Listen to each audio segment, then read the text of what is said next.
Hello, readers of Every Word, and welcome to Every Word 365. I'm your host, Christina Madsen, and today we're reading Ecclesiastes 7 through 12. Every blessing from God carries with it a corresponding responsibility. That is from today's daily walk. I'm going to resist the temptation to share all the good nuggets in today's reading. There are so many, but instead focus on the lessons on all of it. So, of course, I want to include a little bit on the final summary, as well as share more thoughts on how meaningful this book really is. Even though it's only 2 days of our reading and only 12 chapters long, there is so much to learn from it. That's the whole story. Here now is my final conclusion. Fear God and obey His commands, for this is everyone's duty. God will judge us for everything we do, including every secret, whether good or bad. Ecclesiastes 12:13 through 14. I know some of you right now are struggling with what the purpose for your life is after reading Ecclesiastes, but I would argue that Ecclesiastes makes it very clear. I believe the ultimate purpose for all believers is to love God with all our heart, love your neighbor, which means all people that cross your path, and to, as the Great Commission states, go make disciples.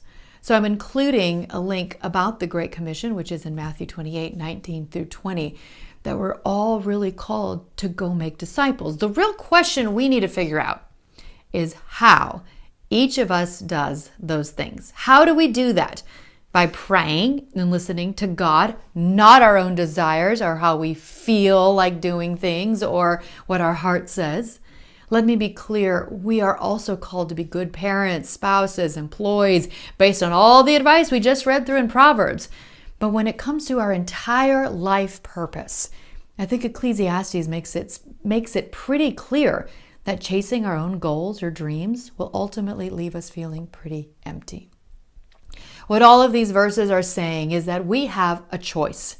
We can continue to seek to guide our own lives, which results in emptiness, or we can choose to pursue God and His will for our lives with a whole heart, which will result in living life to the full, having the desires of our hearts met, and finding contentment and satisfaction. This is so because our Creator loves us and desires the best for us.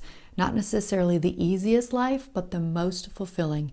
And that is from a Got Questions link about the meaning of life. And I'm including a link about the purpose of life. And I'm including a link to the Bible Project over video since we did wrap up another book. But please share any thoughts or concerns that you're having. Please don't hold it in. Please talk about it with a trusted friend or me or in our Facebook group.